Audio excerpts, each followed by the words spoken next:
प्यारे बच्चों, welcome back to gravity circle. क्या हाल चाल, WhatsApp, cool.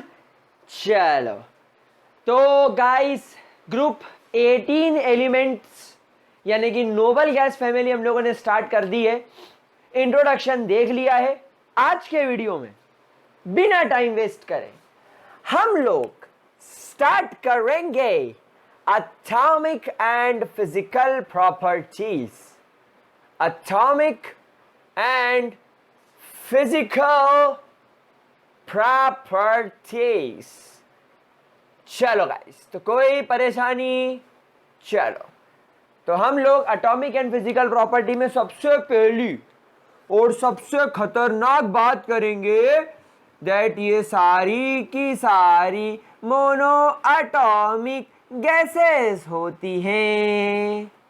All of them are mono atomic. तो दूसरी प्रॉपर्टी तो और डेंजर है, they never exist. They never exist in diatomic form. Diatomic form में ये एग्जिस्ट नहीं करती है, नहीं। तीसरी बात, क्लास 11th थर्मोडायनेमिक्स में आपने दो चीज पढ़ी होगी। एक होता है CP. CP that is heat capacity at constant pressure. Thermodynamics में पढ़ते हैं heat capacity at constant pressure, जिसका वैसे पूरा फॉर्मूला कुछ ऐसा होता है du/dt, where du is change in internal energy upon dt change in temperature, और एक वर्ड आता है cv यानी heat capacity at constant volume, जिसका फॉर्मूला आता है dh यानी change in enthalpy upon dt। ये आपने क्लास 11 में थर्मोडायनेमिक्स में पढ़ा होता है। अभी अभी लेटेस्ट में थर्मोडायनेमिक्स में मैंने इसको पढ़ाया भी है हीट कैपेसिटी वाले एरिया में। तो प्यारे बच्चों, एक फॉर्मूला होता है Cp/Cv is always equal to gamma. Cp/Cv is always equal to gamma. अब आप किसी भी गैस के लिए अगर Cp/Cv की वैल्यू निकाल रहे हो और वो गामा अगर 1.66 के बराबर आता है, वो गामा अगर 1.66 के बराबर आता है, तो ये हमेशा मोनो एटॉमिक गैस को कंफर्म करता है। It gamma value always shows कि आपके पास में जो गैस है वो कैसी है, मोनो एटॉमिक गैस है। तो प्यारे बच्चों, आप यहां पर ये बात जरूर मेंशन करेंगे that all the noble gases यानी all the noble gases helium, neon, argon, krypton, xenon have gamma is equal to 1.66। क्या ये बात समझ में आ रही है? क्या इसके अंदर किसी भी तरीके की कोई दिक्कत? अच्छा, ये गामा की वैल्यू कैसे निकलती है मैं आपको बता देता हूं। सीपी की वैल्यू आप लिखेंगे 5/2r और सीवी की वैल्यू लिखेंगे आप 3/2r। तो जब आप सीपी और सीवी का रेशियो निकालोगे तो it will become 5/2r upon 3/2r। तो देखो r से r कैंसल, 2 से 2 कैंसल, 3 5 को 3 1 जा 3, 3 6 जा 18, 3 6 जा 18 टाइम आपको ये Cp/Cv का रेशियो निकलेगा। यानी आपके गामा की वैल्यू किसके बराबर आ रही है? 1.66 के बराबर। दैट मीन्स कि ये मोनो एटॉमिक गैस है। तो अगर आप यहां पर किसी भी आइडियल गैस का, आइडियल नहीं बोलना चाहिए, किसी भी नोबल गैस का, helium, neon, argon, krypton, xenon, आप किसी का भी Cp/Cv का रेशियो निकालेंगे, दो तरीके होते हैं। या तो आप ये वैल्यू रख दो, या तो du/dt से Cp निकाल लो, dh/dt से Cv निकाल लो, दोनों को डिवाइड कर दो, आपको यही वैल्यू मिलेगी। भले ही वो हीलियम हो, नियॉन हो, आर्गन हो, क्रिप्टॉन हो, जेनॉन हो, सबके लिए आपको यही वैल्यू मिलेगा। क्या बोल रहे हैं बिड़ू लोग? तो Cp/Cv का गामा कितना हो जाएगा? 1.66। यानी ये बात, इस बात का प्रूफ है, इस बात का सबूत है, आईडी प्रूफ है, आधार कार्ड है, पैन कार्ड है, ड्राइविंग लाइसेंस है कि आपकी गैस कौन सी है। हेलोजन हमेशा मोनो एटॉमिक होती है, क्योंकि जो गैसेस मोनो एटॉमिक होती है ये सिर्फ उसके लिए गामा की वैल्यू 1.66 आती है। अगर आपके पास में ऑक्सीजन है O2, नाइट्रोजन है N2, हाइड्रोजन है H2, आपके पास में हेलोजन है F2Cl2, तो उन सब के लिए गामा की वैल्यू 1.40 आती है। That means diatomic gas. तो अगर 1.40 होती तो मैं समझता कि ये डायटॉमिक फॉर्म में, लेकिन ये डायटॉमिक फॉर्म में नहीं है। ये कौन से फॉर्म में? मोनो एटॉमिक फॉर्म में। ठीक है, जरा इसका स्क्रीनशॉट ले लो, काम में आएगी ये चीज। बहुत इंपॉर्टेंट बात बताई है मैंने आपको, थोड़ा थर्मोडायनेमिक्स आया यहां पर, बट ठीक है, अच्छा है अच्छा है, बहुत अच्छा है। चलो आगे बढ़ते हैं, चौथी बात करते रहे बाबा रे बाबा रे बाबा, बाबूराव का स्टाइल है। हाँ, चौथा point, due to their stable electronic configuration, इनका इलेक्ट्रॉनिक कॉन्फ़िगरेशन कैसा होता है? Due to their stable electronic configuration, that is NS2 NP6, they never show any kind of reactivity, and hence are usually तो बोलना ही नहीं चाहिए, they are always, and hence they are always monoatomic. दूसरा, monoatomic होने का आप reason ये बताएंगे कि इनका इलेक्ट्रॉनिक कॉन्फ़िगरेशन स्टेबल होता है, इनको ना तो इलेक्ट्रॉन देना है किसी को, ना तो इलेक्ट्रॉन किसी से लेना है। भाई कोई भी gas diatomic, monoatomic form, polyatomic, triatomic, diatomic form में क्यों रहती है? इलेक्ट्रॉन शेयरिंग करनी पड़ती है, अपना ऑक्टेट पूरा करना होता है। लेकिन यहां पर आप देख रहे हो इसका ऑक्टेट पहले से कंप्लीट है, they already have a complete octet, they already have a complete octet, इनका ऑक्टेट पहले से कंप्लीट होता है, तो इनको अपना ऑक्टेट पूरा करने की जरूरत ही नहीं है। तो जब एटॉमिक फॉर्म में ही काफी स्टेबल है, जब ये एटॉमिक फॉर्म में ही इनका इलेक्ट्रॉनिक कॉन्फ़िगरेशन इतना स्टेबल है, तो ये क्यों मॉलिक्यूल बनाएंगे? मुझे नहीं लगता कि इनको कोई मॉलिक्यूल बनाने की जरूरत है, बिकॉज मॉलिक्यूल तभी बनता है जब किसी एटम को स्टेबिलिटी चाहिए हो, मतलब उसे अपने अनपेयर्ड इलेक्ट्रॉन की पेयरिंग करनी हो, या अपने साथ में कोवेलेंट बॉन्ड बनाकर अपनी एनर्जी को डिक्रीज करना हो और स्टेबिलिटी को बढ़ाना हो। लेकिन जब इलेक्ट्रॉनिक कॉन्फ़िगरेशन ही स्टेबल है, मतलब कि ये बहुत ज्यादा स्टेबल है, इनके पास में एनर्जी बहुत ज्यादा कम है, मतलब ये ऑलरेडी अपने एटॉमिक फॉर्म में खुश है, इनको मॉलिक्यूल बनाने की कोई जरूरत, किसी भी टाइप की जरूरत नहीं है। ठीक है, जरा इतने का स्क्रीनशॉट ले लो, फिर आगे बढ़ते हैं। हो गया गुलगुलो बुलबुलो बुलबुलो बुलबुलो। चलो, अच्छा, एक बहुत इंपॉर्टेंट चीज बताने वाला हूं, एक बहुत ही ज्यादा जरूरी क्वेश्चन होता है। क्वेश्चन, वो क्वेश्चन ये होता है कि अगर आपके पास में लेबोरेटरी के अंदर कोई मेटल है, कोई मेटल का कंटेनर है, फॉर एग्जाम्पल इन लेबोरेटरी, या इंडस्ट्रियल लेवल पर भी आप बोल सकते हो, in laboratory, let's say we have a glass, we have a plastic, we have a rubber, or any kind of container, or any kind of rubber, or any kind of container, or any kind of container, which gas have ability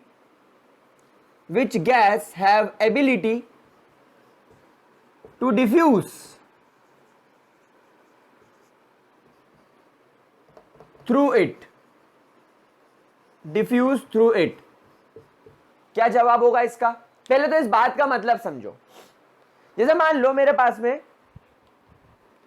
ये मेरे plastic की बोतल है, अब अगर इस plastic की बोतल को मैंने एक, इस ग्रुप में कोई भी एक गैस हो सकती है, helium, neon, argon, krypton, helium, neon, argon, krypton, gas की प्रेजेंस में इसको मैंने रख दिया, तो वो कौन सी गैस है जो बिना ढक्कन खोले सिर्फ इसकी वॉल्स के थ्रू डिफ्यूज होकर अंदर घुस सकती है? मतलब आप समझ रहे हो, इसके आर पार जा सकती है। या अगर मैंने इस प्लास्टिक की बोतल के अंदर वो नोबल गैस रख दी, वो हीलियम, नियॉन, आर्गन, क्रिप्टॉन कोई भी हो सकती है, अगर वो नोबल गैस मैंने इसके अंदर रख दी, तो वो बिना ढक्कन खोले, बिना इसकी कैप ओपन करे, वो इसकी वॉल्स से, इसके ढक्कन से अपने आप ही बाहर आ सकती है।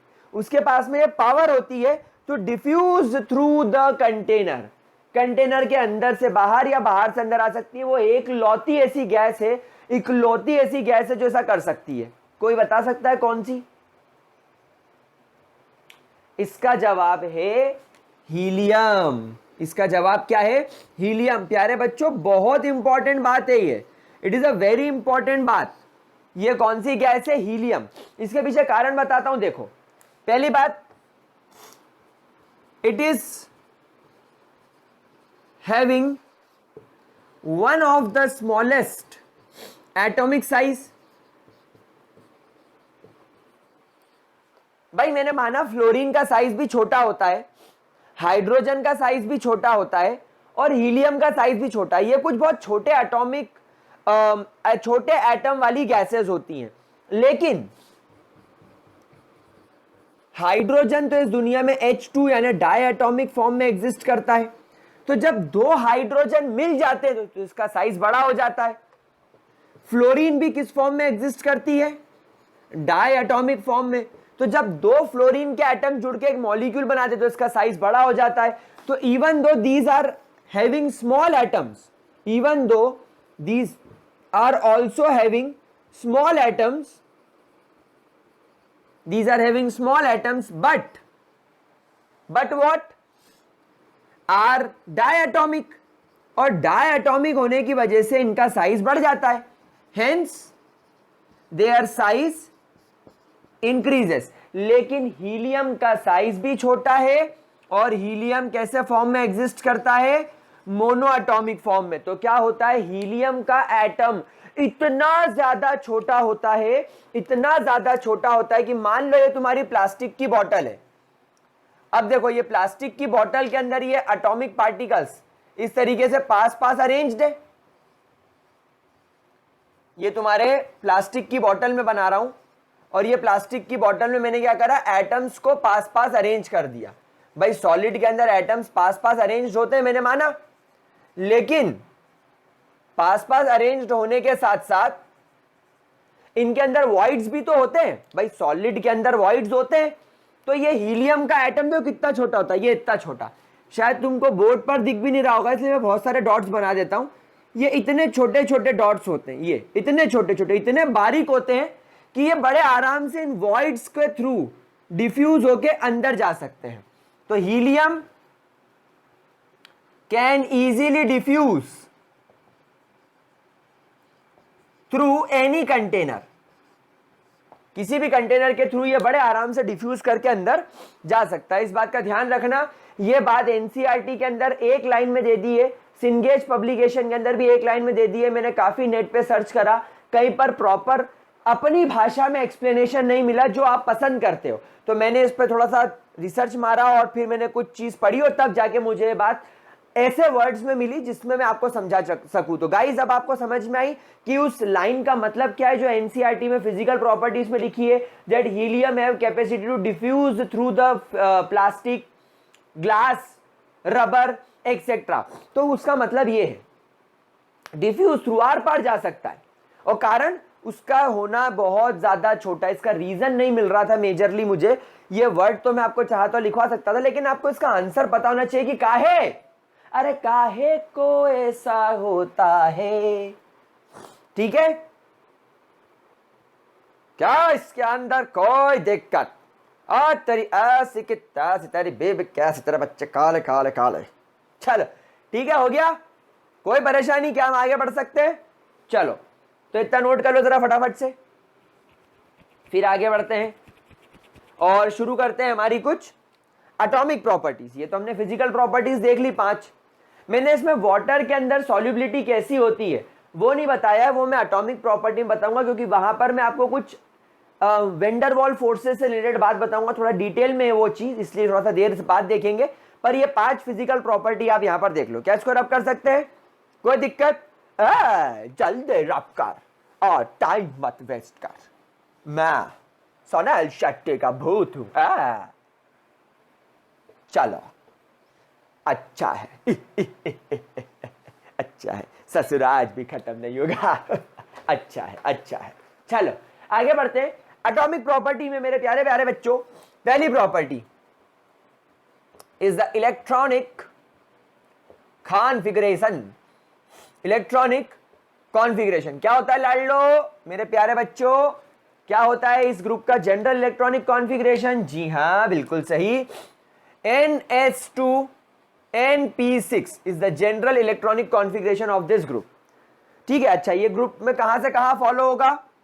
Neon, argon, krypton, xenon, radon, oganesson. Sir helium कहां गया? खा गए क्या? हाँ मैं खा गया, मेरे को बहुत भूख लग रही थी इसलिए मैं खा गया। नियॉन कौन से पीरियड में दिखता है? सेकेंड पीरियड में। सो 2s2 2p6, इसका क्या होगा? 3s2 3p6, 4s2 3d10 4p6। Very good, जिन बच्चों ने यहां पर 3d10 सोचा था उनको वेरी गुड, क्योंकि 4s के बाद 3d, 3d के बाद 4p, तो लिखना जरूरी है। नहीं चाहो तो मत लिखो यार, कोई जरूरी थोड़ी है, कोई जरूरत नहीं है लिखने की, तुम्हारी इच्छा। 6s2 5d10 4f14 6p6, 7s2 6d10 5f14 7p6। तो ये इसका इलेक्ट्रॉनिक कॉन्फ़िगरेशन हो गया। जनरल इलेक्ट्रॉनिक कॉन्फ़िगरेशन में कोई चिंता वाली बात नहीं है। क्या इसके अंदर कोई परेशानी, कोई दिक्कत? अगर आप चाहो तो इसके आगे गैस लगा सकते हो, नोबल गैस, जैसे आप चाहें तो आप नियॉन के पहले आप यहां पर ऐसा लिख सकते हैं कि हीलियम, और हीलियम के बाद ये आर्गॉन के पहले आप लिख सकते हैं नियॉन, नियॉन के बाद ये आपकी इच्छा है। तो helium, neon, argon, krypton, xenon, radon, यानी हर इसके इलेक्ट्रॉनिक कॉन्फ़िगरेशन में इसके ऊपर वाली नोबल गैस, इसके इलेक्ट्रॉनिक कॉन्फ़िगरेशन में इसके ऊपर वाली नोबल गैस। लाइकवाइज आप इसको लिख सकते हो। But sir why not helium? Helium को मैं अलग से कंसीडर करूंगा। हीलियम का इलेक्ट्रॉनिक कॉन्फ़िगरेशन होता है 1s2। तो गाइस यहां पर एक बहुत बड़ा कॉन्फ्लिक्ट क्रिएट होता है, यहां पर एक बहुत बड़ी प्रॉब्लम क्रिएट होती है कि लोग आपसे सवाल पूछ सकते हैं कि हीलियम के इलेक्ट्रॉनिक कॉन्फ़िगरेशन को मद्देनजर रखते हुए ये अदालत इसे ग्रुप 2 के अंदर रहने का फैसला सुनाती है। भाई तो यहां पर ध्यान रखना that depending upon electronic configuration, depending on electronic configuration, helium must belongs to group 2, that is your alkali earth metal, alkali earth metals, जिनका जनरल इलेक्ट्रॉनिक कॉन्फ़िगरेशन होता है NS2। लेकिन इसको यहां पर क्यों रखा गया? सोचो, क्यों इस हीलियम नाम की गैस को यहां पर रखा गया? क्योंकि हमारी पूरी मॉडर्न पीरियोडिक टेबल जो मोजले ने दी थी वो इलेक्ट्रॉनिक कॉन्फ़िगरेशन के ऊपर ही बेस्ड है। सब कुछ इलेक्ट्रॉनिक कॉन्फ़िगरेशन को ध्यान में रख के रखा गया है। लेकिन हीलियम को ग्रुप 18 में क्यों रखा गया, ग्रुप 2 में क्यों, ग्रुप 2 में क्यों नहीं रखा गया? सोचो जरा, क्या हो सकता है, सोचो। अरे मेरे प्यारे बच्चों, सीधी सी बात है, हम कोई आंख बंद करके इलेक्ट्रॉनिक कॉन्फ़िगरेशन पे भरोसा थोड़ी कर रहे हैं। मैंने माना इसका इलेक्ट्रॉनिक कॉन्फ़िगरेशन ग्रुप 2 जैसा है, लेकिन ग्रुप 2 कौन है? पहली बात तो ये लोग मेटल्स है, दूसरी बात they are very good electron donors, तीसरी बात they are electropositive, highly electropositive, इस वजह से they are highly reactive. Most of them are exist in solid physical form and they are solid, they are not gas. इतनी properties है। लेकिन helium की बात करें तो हीलियम क्या है? हीलियम एक मोनो एटॉमिक गैस है। It is an inert gas at room temperature, it is non reactive, and due to absence of P, D and F orbital. भाई इसके अंदर ना तो p ऑर्बिटल मौजूद है क्योंकि p ऑर्बिटल सेकेंड शेल में जाकर आता है, ना d ऑर्बिटल है, d ऑर्बिटल थर्ड शेल पर मिलता है, और f ऑर्बिटल फोर्थ शेल पर मिलता है। इसके पास सिर्फ एक ही शेल है और वो भी पूरी तरीके से भरा हुआ है। वहीं पर अगर आप ग्रुप 2 के फर्स्ट एलिमेंट की बात करो तो ग्रुप 2 का फर्स्ट एलिमेंट कौन होता है? बेरिलियम। जानते हो कि नहीं इसको? बेरिलियम का इलेक्ट्रॉनिक कॉन्फ़िगरेशन 1s2 2s2 होता है, मतलब इसका 2p खाली है। आप समझ रहे हो बात को? इसका 2p खाली है, तो बेरिलियम चाहे तो अपने 2s के इलेक्ट्रॉन को जंप करके 2p में भेज सकता है, जो वो करता है। क्योंकि यहां पर अंदर का जो 1s है इसका रिपल्शन 2s पर बहुत जोरदार लगेगा। हम लोग जानते हैं s ऑर्बिटल का रिपल्शन मैक्सिमम होता है, तो इसका इलेक्ट्रॉन यहां से जंप करके यहां जा सकता है और इसी वजह से आपको बेरिलियम BeCl2 टाइप का मॉलिक्यूल बनाता हुआ दिखता है। लेकिन हीलियम के पास यह ताकत ही नहीं है, क्योंकि हीलियम के पास में और कोई ऑर्बिटल और कोई शेल मौजूद नहीं है। देयरफॉर हीलियम के पास एक ही शेल है, एक ही ऑर्बिटल है और वो भी पूरी तरीके से भरा हुआ है।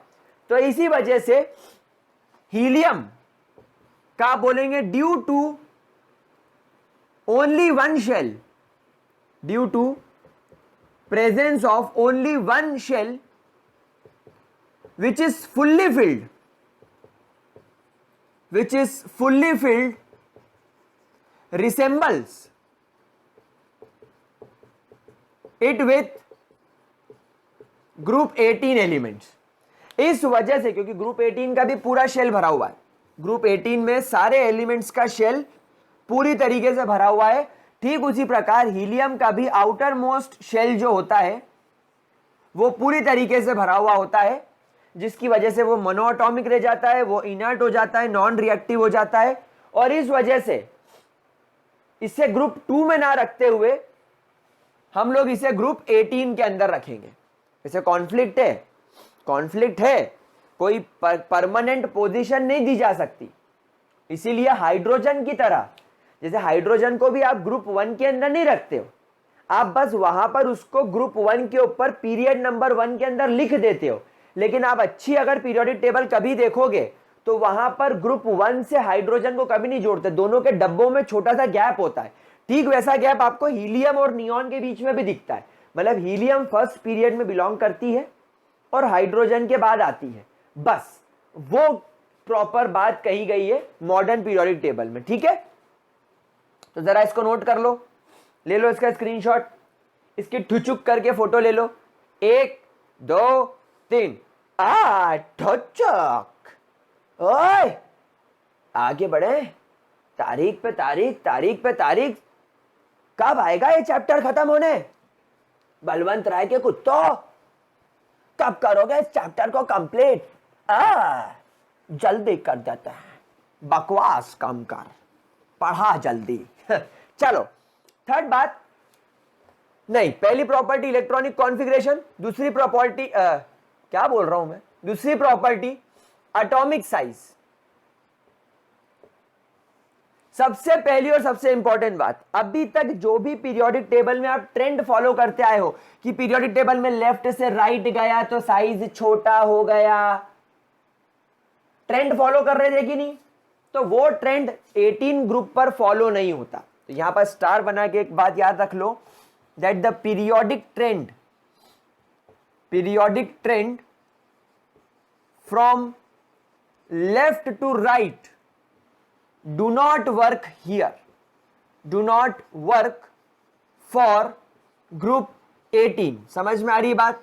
कारण, क्योंकि जब आप पीरियोडिक टेबल में लेफ्ट से राइट आते हो, मतलब ये लेफ्ट से राइट कहां वर्क करेगा? It works only from group 1 to group 17, ये यहां तक फॉलो करेगा, यानी कि आपके लिथियम फैमिली से ग्रुप 1 अल्कली मेटल से हेलोजन फैमिली तक वर्क करेगा, यहां वर्क नहीं करेगा। क्यों? क्योंकि because of fully filled and stable electronic configuration. क्या बोला मैंने? क्योंकि नोबल गैसेस का outer most shell, valence shell कैसा होता है? फुल्ली फिल्ड होता है, और इनका इलेक्ट्रॉनिक कॉन्फ़िगरेशन कैसा होता है? उसकी वजह से स्टेबल हो जाता है। They have a greater atomic size as compared to group 17 elements. भाई ग्रुप 17 इनके पहले आते हैं, हम लोग अभी कंपेयर करते थे ना कि ग्रुप 16 का साइज ग्रुप 17 से बड़ा होता है, इस वजह से ग्रुप 17 की आयोनाइजेशन एंथैल्पी ग्रुप 16 से बढ़ जाती है, इलेक्ट्रॉन गेन इंथैल्पी ज्यादा नेगेटिव हो जाती है। ये हम लोग बात पढ़ते तो आए हैं, हम लोग यही तो कंपेयर करते आए हैं। तो यहां पर अगर आप ग्रुप 18 को ग्रुप 17 से कंपेयर करोगे तो जनरल ट्रेंड के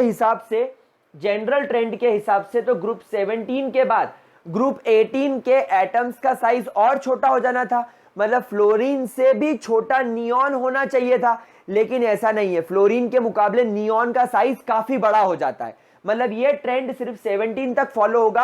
आप जैसे ग्रुप 18 में आएंगे आपका ट्रेंड बदल जाएगा, इसलिए हम लोग यहां पर बिल्कुल इस चीज को फॉलो नहीं करेंगे। हम लोग बस ये बात ध्यान रखेंगे कि ग्रुप 17 के मुकाबले ग्रुप 18 एलिमेंट्स का साइज बढ़ जाता है। क्या ये बात समझ में आ गई? कोई दिक्कत इसके अंदर, कोई परेशानी? तो स्टार बनाकर सब लोग लिखेंगे दैट, ये हम लोगों ने लिख लिया that due to stable electronic configuration they have a greater size than group 17 elements. तो आप ऐसा बोल सकते हैं कि फ्लोरीन से ज्यादा बड़ा होगा नियॉन। मतलब यहां पर वो ट्रेंड बिल्कुल भी फॉलो नहीं होगा जो अभी तक आप लोग करते आए हो। क्या ये चीज क्लियर हो गई? कोई परेशानी? चलो, तो लेफ्ट टू राइट वाली बात हो गई। Then on going top to bottom, on going top to bottom क्या होगा? Due to increase in number of shell, due to increase in screening effect, due to decrease in effective nuclear charge, atomic radius increases from helium to radon। Helium से radon जाते वक्त atomic size जो होगा वो आपका बढ़ता जाएगा।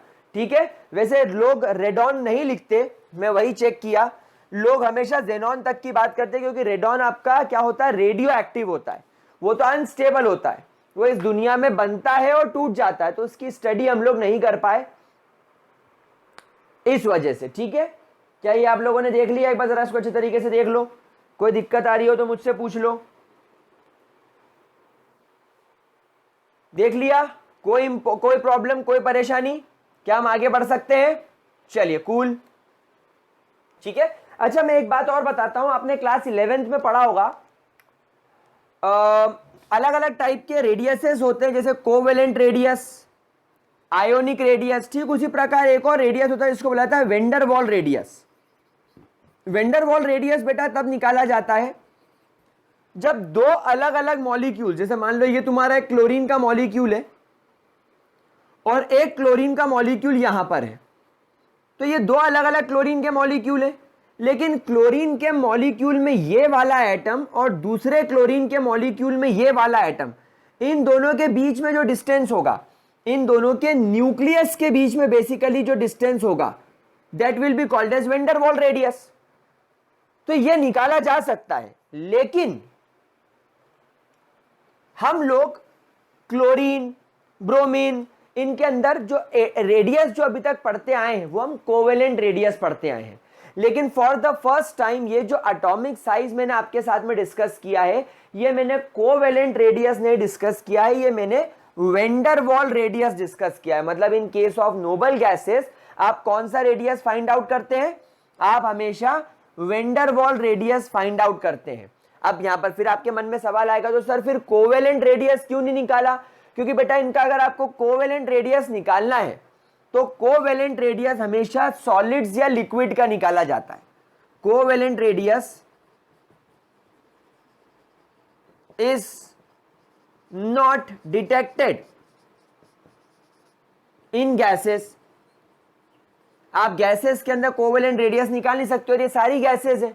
तो सर फिर fluorine, chlorine, hydrogen, oxygen, nitrogen, ये भी तो गैसेस है, इनका कोवेलेंट रेडियस कैसे निकाला? तो प्यारे बच्चों हम क्या करते हैं, इन गैसेस को सब जीरो टेम्परेचर पे ले जाकर, माइनस में ले जाकर पहले लिक्विफाई और फिर सॉलिडिफाई कर लेते हैं, और फिर एक्सरे क्रिस्टलोग्राफी मेथड से हम क्या करते हैं, इनका रेडियस निकाल लेते हैं।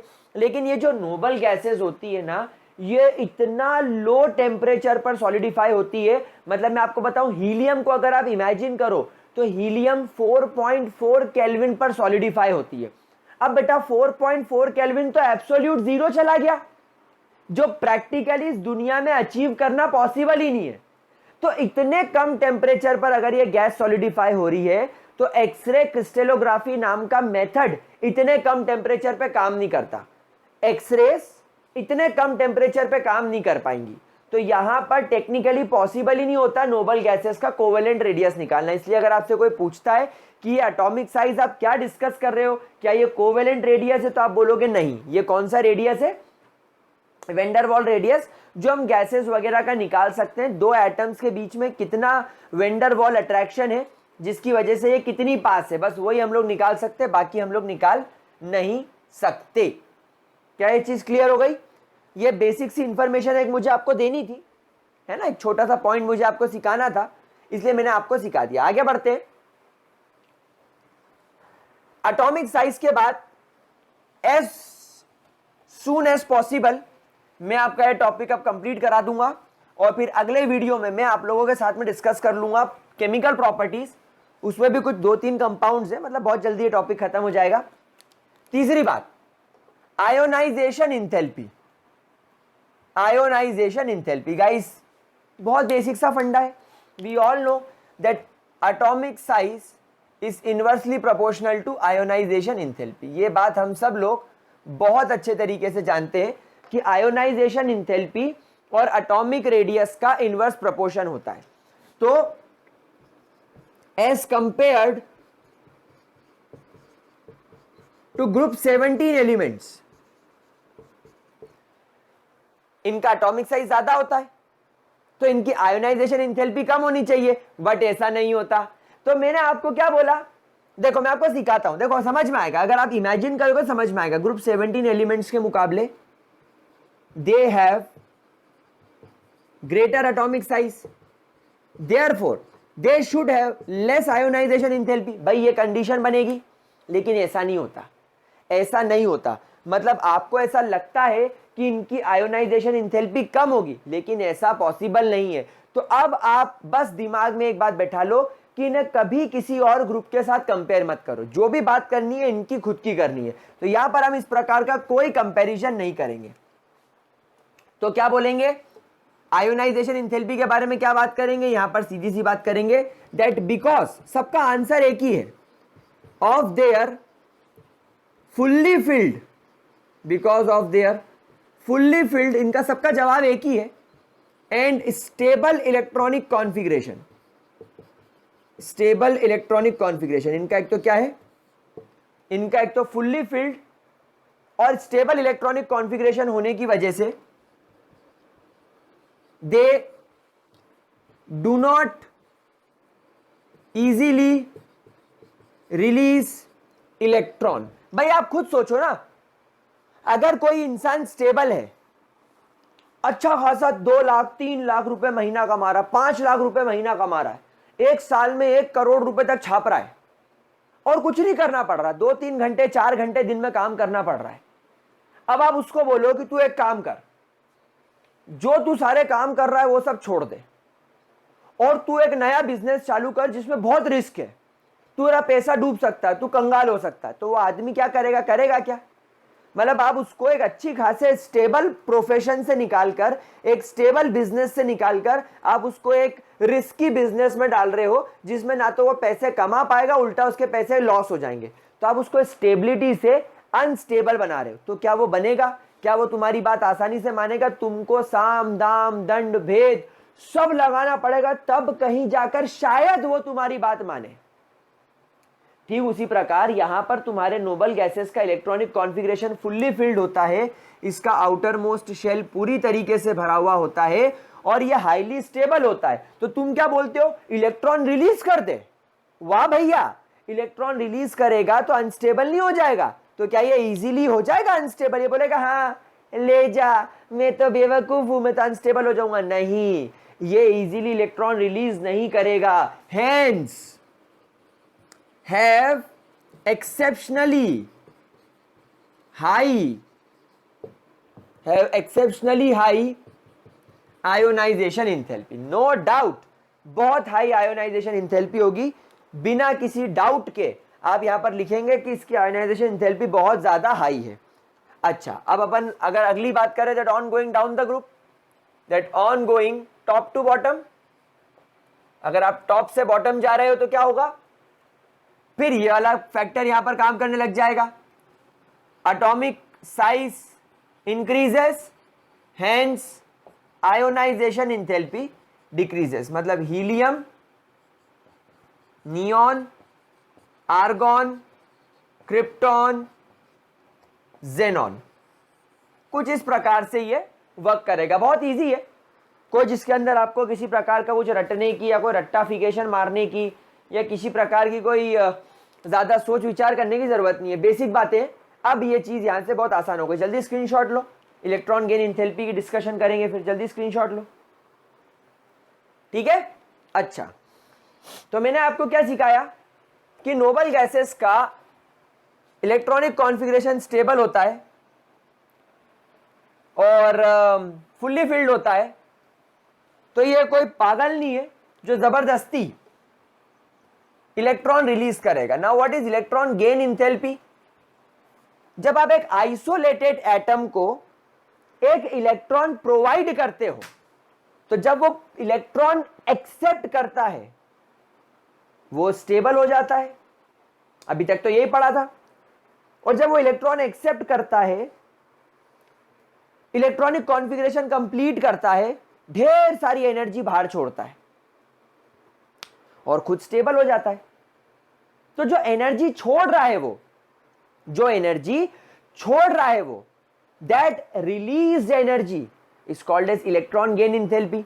तो अभी तक आपने नाइट्रोजन, बेरिलियम को छोड़कर बाकी सारे केसेस में, नाइट्रोजन और बेरिलियम को छोड़कर बाकी सारे केसेस में आपने इलेक्ट्रॉन गेन एंथैल्पी नेगेटिव पढ़ी थी। आपने इलेक्ट्रॉन गेन एंथैल्पी नेगेटिव पढ़ी थी, क्योंकि थर्मोडायनेमिक्स सिखाता है कि अगर आपका डेल्टा एच यानी आपकी एंथैल्पी नेगेटिव हो, मतलब आप एनर्जी क्या कर रहे हो, मतलब आप एनर्जी रिलीज कर रहे हो। मतलब अभी तक आप लोगों ने जहां पर भी इलेक्ट्रॉन गेन एंथैल्पी नेगेटिव देखी है, वहां पर वो एटम क्या कर रहा है, एनर्जी रिलीज कर रहा है। मतलब अपनी स्टेबिलिटी को क्या कर रहा है, बढ़ा रहा है। एनर्जी रिलीज, स्टेबिलिटी बढ़ेगी। और डेल्टा एच पॉजिटिव का मतलब क्या हो रहा है, एनर्जी अब्सॉर्ब कर रहा है। और जब एनर्जी बढ़ेगी तो ऑटोमेटिक सा कॉन्सेप्ट लग जाएगा यहां पर, उसकी स्टेबिलिटी घट जाएगी। तो यहां पर पहले तो ये पॉइंट नोट करो दैट नोबल गैसेस, पहले इन पॉइंट नोट करो that noble gases shows positive electron gain enthalpy. सारी बातें बाद में, पहले ये इंपॉर्टेंट पॉइंट नोट करेंगे। अब यहां पर एक बात समझो, पॉजिटिव क्यों? यानी यहां पर ये इलेक्ट्रॉन भी लेगा, एनर्जी भी लेगा।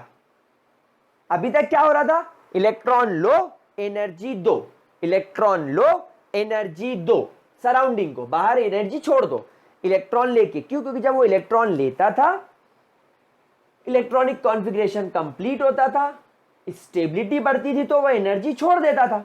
लेकिन प्यारे बच्चों, यहां पर क्या है, यहां पर बात यह है कि लेट से तुम्हारा नियॉन है, ये तुम्हारे नियॉन का न्यूक्लियस, ये नियॉन का पहला शेल, ये नियॉन का दूसरा शेल।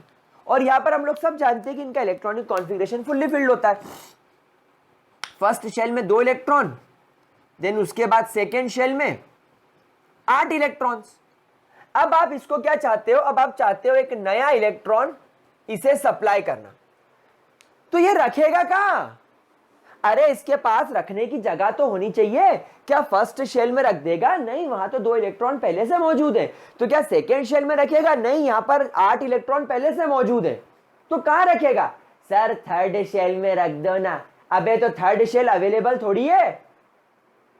थर्ड शेल का मतलब क्या भाई? जहां इलेक्ट्रॉन वहां शेल, इलेक्ट्रॉन घूम रहा है इसलिए शेल बना है। तो यहां तो कोई इलेक्ट्रॉन ही नहीं है, तो कोई थर्ड शेल अवेलेबल थोड़ी है। तो नियॉन के न्यूक्लियस को या नियॉन के एटम को आपको एनर्जी देनी पड़ेगी, जिस एनर्जी का इस्तेमाल करके ये एक नए शेल का फॉर्मेशन करेगा। और इस नए शेल में इस नए इलेक्ट्रॉन को एकोमोडेट करेगा। तो नए शेल बनाना, नए शेल में इलेक्ट्रॉन को एकोमोडेट करना, फिर इस नए इलेक्ट्रॉन को न्यूक्लियस का खुद से होल्ड करके रखना, भाई इन सब चीजों में एनर्जी लगती है। समझ रहे हो? जैसे अपने को हर चीजों में पैसा लग रहा है आजकल, पैसा पैसा पैसा, वैसे हर चीज में इनको क्या लगती है? Energy energy energy. समझ रहे हो बात को कि नहीं? तो जवाब क्या होगा? इलेक्ट्रॉन गेन इंथैल्पी पॉजिटिव क्यों है? Because of their fully filled shell and electronic configuration, they do not easily accept the electron. They do not accept the electron and hence exceptionally high positive electron gain enthalpy, because they need to accommodate the new electron in a new shell। और भाई इसके लिए क्या लगेगा? पैसा। पैसा बोले तो इसके लिए क्या लगेगा? एनर्जी। इसलिए इनकी पॉजिटिव होती है। मतलब यहां पर भी वही केस हो गया, अभी अच्छे खासे स्टेबल है, एक नया इलेक्ट्रॉन आया, अनस्टेबिलिटी, अनस्टेबल हो गए। क्यों? क्योंकि अब थर्ड शेल में एक इलेक्ट्रॉन हो गया। और वैसे भी आप लोग सभी जानते हो कि थर्ड शेल में अगर एक इलेक्ट्रॉन है तो एटम बोलेगा ये जाए, ये खाली करे यहां से, तो ये शेल खत्म करूं मैं और अच्छा स्टेबल हो जाऊं। तो वो एक इलेक्ट्रॉन जो तुम दोगे भी, वो बड़ी मुश्किल से इसके पास में आएगा, और आ भी जाएगा तो ये उसको छोड़ देगा। इसलिए हमेशा पॉजिटिव होती है। अरे बड़ी मुश्किल है, खोया मेरा दिल है। कोई दिक्कत? मिटा दूं इसको, रब कर दूं, रब। ओ रब्बा मेरे ले ले मेरी जान। चलो लगता है इसका दिमागी संतुलन हिल गया है। अच्छा है, अच्छा है। अगला पॉइंट कौन सा पॉइंट था? ये 5वां। Madhya Pradesh and Bihar Pradesh, MP and boiling point. Madhya Pradesh, अरे क्या बोल रहा हूं, melting point and boiling point. भाई सीधी सी बात है, मेल्टिंग पॉइंट हो या बॉइलिंग पॉइंट हो, इट डिपेंड्स ऑन। अभी इतना सिखाया तुमको ग्रुप 15, 16, 17 में कि मेल्टिंग पॉइंट किस पर डिपेंड करता है? पैकिंग एफिशिएंसी पर, आपका सॉलिड कितना शानदार पैक्ड है। और बॉइलिंग पॉइंट किस पर डिपेंड करता है? Vendor wall force of attraction, किस प्रकार का वेंडर वॉल फोर्स है। अब यार यहां पर पहली बात कि तुम्हारे नोबल गैसेस हमेशा मोनो एटॉमिक फॉर्म में रहते हैं, स्टेबल होते हैं। So due to stable and filled electronic configuration, that is NS2NP6, stable और फिल्ड इलेक्ट्रॉनिक कॉन्फ़िगरेशन NS2NP6 होने की वजह से क्या होता है, they do not form any bond, ये किसी प्रकार का कोई बॉन्ड नहीं बनाते, and hence they always possess very poor या weak type of van der Waals forces, poor और week type of van der Waals forces. भाई वेंडरवॉल फोर्सेस किस टाइप के होते हैं, बिल्कुल पुअर और वीक टाइप के। अब जिन बच्चों का ये सवाल होगा कि सर वेंडरवॉल फोर्स तो एक अलग चीज है और बॉन्ड्स अलग चीज है, तो मैं तुमको बताता हूं क्या बोलना चाह रहा हूं। जैसे मान लो एक हाइड्रोजन नाम का एटम है, ये क्लोरीन से जुड़ा, तो क्लोरीन और हाइड्रोजन के बीच में कैसा बॉन्ड बना, कोवेलेंट बॉन्ड। अब क्या होगा, ये क्लोरीन इस हाइड्रोजन के इलेक्ट्रॉन को अपनी ओर खींचेगा और इस पर पार्शियल नेगेटिव और इस पर पार्शियल पॉजिटिव चार्ज आएगा। तो क्लोरीन और हाइड्रोजन पर ये जो पार्शियल चार्ज बना, ये जो पार्शियल चार्ज आया, ये आया कैसे, ये तभी आया ना जब इसने ये कोवेलेंट बॉन्ड बनाया, समझ रहे हो। उसके बाद फिर जब दूसरा HCl आएगा तो उसके साथ भी ये इशू होगा, पार्शियल पॉजिटिव पार्शियल नेगेटिव। तब इन दो अलग अलग मॉलिक्यूल में पार्शियल पॉजिटिव पार्शियल नेगेटिव के बीच में डाइपोल डाइपोल फोर्स बनेगा, समझ रहे हो। तब इनके बीच में डाइपोल डाइपोल फोर्स बनेगा। लेकिन जब यही बॉन्ड नहीं बना, अगर जब यही बॉन्ड नहीं बना, तो काहे का पार्शियल पॉजिटिव और काहे का पार्शियल नेगेटिव, समझ रहे हो? जब बॉन्ड ही नहीं बना तो ना क्लोरीन, जब बॉन्ड ही नहीं बना तो क्लोरीन इसके हाइड्रोजन के इलेक्ट्रॉन को अपनी ओर खींचेगा थोड़ी, तो फिर तो कुछ भी नहीं हो पाएगा। समझ रहे हो? तो जब तक कोवेलेंट बॉन्ड या आयोनिक बॉन्ड ना बने, जब तक कोई मॉलिक्यूल ना बने, जब तक कोई एटम दूसरे एटम के साथ आयोनिक या कोवेलेंट बॉन्डिंग में ना जाए, तब तक वो एटम अपने ऊपर पार्शियल पॉजिटिव और पार्शियल नेगेटिव या कंप्लीट पॉजिटिव या कंप्लीट नेगेटिव चार्ज नहीं ला पाएगा।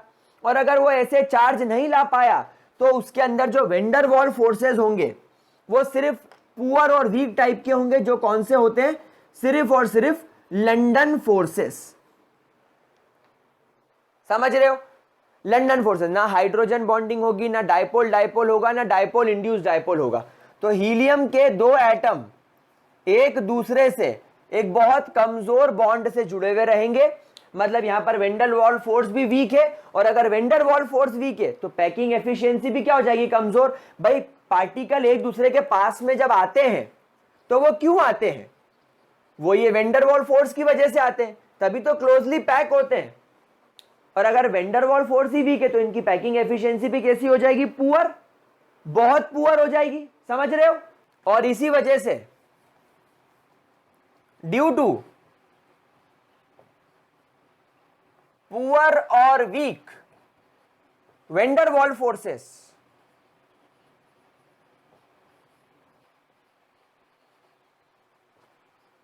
these gases, सारी की बात कर रहा हूं, these gases have very poor packing efficiency। इनकी पैकिंग एफिशिएंसी भी कैसी हो जाती है? बहुत ज्यादा पुअर हो जाती है।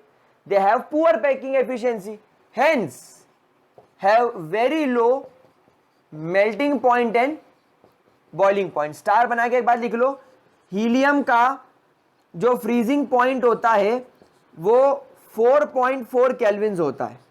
अब 4.4 केल्विन मतलब समझ लो -269 डिग्री सेल्सियस। इतना कम टेम्परेचर किसी के चाचा भी अचीव नहीं कर सकते, फर्जीवाड़ा है सब जगह। ठीक है,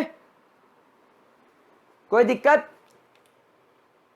तो ये हो गया आपका मेल्टिंग एंड बॉइलिंग पॉइंट। जल्दी से स्क्रीनशॉट ले लो। बस आखिरी बात, सॉल्युबिलिटी इन वाटर वाली वैसे तो आपकी एनसीईआरटी में एक लाइन में दे दिया है, मैं थोड़ा सा समझाऊंगा फिर आगे बढ़ूंगा। चलो, अगर गाइस सॉल्युबिलिटी इन वाटर की बात करें तो आपकी बुक कहती है NCERT that it is sparingly soluble in water. No doubt हम लिखेंगे यहां पर 6 पॉइंट में दैट योर नोबल गैसेस, हम बिल्कुल ये बात लिखेंगे कि noble gases are sparingly soluble in water. अब बहुत सारे बच्चे बोलेंगे सर स्पेरिंगली का मतलब क्या होता है? बताता हूं। स्पेरिंगली सॉल्युबल इन वाटर, बेटा स्पेरिंगली सॉल्युबल का मतलब होता है ठीक ठाक, आराम से, थोड़ा बहुत, काम पूरता, ना बहुत ज्यादा ना बहुत कम। जैसे आपने पढ़ा था ऑक्सीजन वाटर के अंदर बहुत कम सॉल्युबल होती है, बहुत लेस सॉल्युबिलिटी होती है। लेकिन यहां पर अगर अपन नोबल गैसेस की बात करें तो नोबल गैसेस भी स्पेरिंगली सॉल्युबल होती है। अब ऐसा नहीं बोल सकते कि ये इनसॉल्युबल होती है। अब यहां पर बहुत सारे बच्चे अगर लॉजिकल सोचते होंगे तो उनके मन में सवाल आएगा दैट वाटर इज पोलर। भाई वाटर एक प्रकार का पोलर मॉलिक्यूल होता है, और जो तुम्हारी नोबल गैसेस होती हैं they are purely non polar. ये पूरी तरीके से नॉन पोलर होती है क्योंकि इनके पास में वीकेस्ट वेंडर वॉल फोर्स होते हैं। देन सॉल्युबिलिटी कैसे होती है? तो यहां पर एक बात समझना, जैसे मान लो तुम्हारा एक हीलियम नाम का नोबल गैस आया और ये इसका इलेक्ट्रॉन क्लाउड है। इलेक्ट्रॉन क्लाउड मतलब ये इसके इलेक्ट्रॉन यहां पर ऐसे रोटेट कर रहे हैं। इसके सामने कौन आ गया? पानी। तो पानी कुछ आपके पास में ऐसा होता है, यहां पर पार्शियल पॉजिटिव, यहां पर पार्शियल पॉजिटिव और यहां पर पार्शियल नेगेटिव नेगेटिव। अब क्या होगा, ऑक्सीजन इतना ज्यादा पावरफुल है, इतना ज्यादा स्ट्रॉन्ग इलेक्ट्रोनेगेटिव है कि जब ये हीलियम के ज्यादा नजदीक आ जाएगा, तुमको तो मालूम है हीलियम क्या था, जहां जाता है वहां घुस जाता है, इतना छोटा होता है तो पानी में भी घुस गया। तो जैसे पानी के पास ही आया पानी क्या करेगा, इसके इलेक्ट्रॉन क्लाउड को, पानी क्या करेगा, इसके इलेक्ट्रॉन क्लाउड को अपनी ओर खींच लेगा और थोड़ा सा इसको अंडाकार बना देगा। अब क्या हुआ, इस पोलर मॉलिक्यूल की वजह से, इस पोलर मॉलिक्यूल की वजह से ये नॉन पोलर मॉलिक्यूल भी now becomes very slightly polar. अब क्या हुआ, ये नॉन पोलर मॉलिक्यूल भी क्या हो गया, स्लाइटली पोलर हो गया, और इस वजह से इनके बीच में एक फोर्स क्रिएट हो जाएगा और इस फोर्स को बोला जाता है डाइपोल इंड्यूस्ड डाइपोल। समझ रहे हो, यानी एक मॉलिक्यूल जो पोलर है, जिसके पास में डाइपोल है, जिसके पास में डाइपोल मोमेंट है, उसने इसके अंदर भी क्या कर दिया, डाइपोल इंड्यूस कर दिया, उस नॉन पोलर को पोलर बना दिया टेम्पोररीली। तो इस वजह से ये हल्की सी सॉल्युबिलिटी शो करेगा, that is why it is soluble in water. अब एक बात बताओ, हीलियम तो बहुत छोटा है और उसका इलेक्ट्रॉन फर्स्ट शेल में घुस रहा है, तो हीलियम का न्यूक्लियस अपने इलेक्ट्रॉन का बहुत ध्यान रखेगा, लेकिन जब आप हीलियम से नियॉन जाओगे, नियॉन से आर्गन, आर्गन से क्रिप्टॉन, क्रिप्टॉन से जेनॉन, इसका साइज सबसे बड़ा है, इसका न्यूक्लियस सबसे कमजोर है क्योंकि इफेक्टिव न्यूक्लियर चार्ज डिक्रीज हो गया। इसका मतलब है ये हाईली पोलराइजेबल है। हम लोग जानते हैं ना ये क्या कर सकता है, हाईली पोलराइजेबल है, यानी पानी, ऑक्सीजन जैसे हीलियम के इलेक्ट्रॉन क्लाउड को खींच रहा है, ये इससे कई गुना ज्यादा जेनॉन के इलेक्ट्रॉन क्लाउड को अपनी ओर खींचेगा क्योंकि जेनॉन का न्यूक्लियस कमजोर है। हीलियम क्या करेगा, हीलियम का जो न्यूक्लियस है वो अपने इलेक्ट्रॉन पर काफी नजर रखेगा क्योंकि इसके पास में एक ही शेल है, तो न्यूक्लियस इन इलेक्ट्रॉन को पकड़ के रखेगा। ऑक्सीजन ज्यादा अच्छे से खींच नहीं पाएगा, फिर भी खींच लेगा पर उतना ज्यादा अच्छा नहीं खींच पाएगा। लेकिन अगर यहां पर अपन जेनॉन की बात करें तो जेनॉन के पास में 1, 2, 3, 4, 5 और 6 शेल्स होते हैं, तो जेनॉन अपने छठे शेल के इलेक्ट्रॉन को इतने अच्छे से पकड़ नहीं पाएगा, इसलिए इसको ऑक्सीजन क्या करेगा, अपनी ओर खींच लेगा। समझ गए बात को? इसलिए जितना बड़ा एटम वो उतना ज्यादा अच्छा पोलराइजेबल हो सकता है, उसको उतना ज्यादा पोलराइज कर सकते हो। इस वजह से जेनॉन की सॉल्युबिलिटी पानी में सबसे ज्यादा होती है इन नोबल गैसेस और हीलियम की सबसे कम होती है, लेकिन हीलियम भी स्पेरिंगली होता है। ठीक है, कोई दिक्कत, कोई परेशानी? तो गाइज यहां पर आपकी सारी फिजिकल एटॉमिक प्रॉपर्टी कंप्लीट। अब बस बची है केमिकल प्रॉपर्टी, उसमें भी जेनॉन कंपाउंड्स पढ़ने हैं, कैसे बनते हैं और क्या उनका शेप होता है, बस वो बात डिस्कस करेंगे। तो मोस्ट प्रोबेबली अगला वीडियो लास्ट है, ये चैप्टर कंप्लीट हो जाएगा। ये चैप्टर सबसे बड़ा है, लगभग ग्रुप 15, 16, 17, 18 मिलाकर मैंने शायद 40 के ऊपर वीडियोस बनाए हैं। तो आप ऐसा नहीं बोल सकते कि मैं स्लो चल रहा हूं, मैं वीडियोस पूरे बना रहा हूं, 40 वीडियो बनाए मैंने इस पर, लेकिन चैप्टर बड़ा है, क्या करें। तो गाइस चलो इतना नोट कर लो, इसके आगे की बात अगली क्लास में। आज की क्लास यही खत्म करते हैं। So bye bye, have a great day, सायोनारा मेरे प्यारे बच्चों।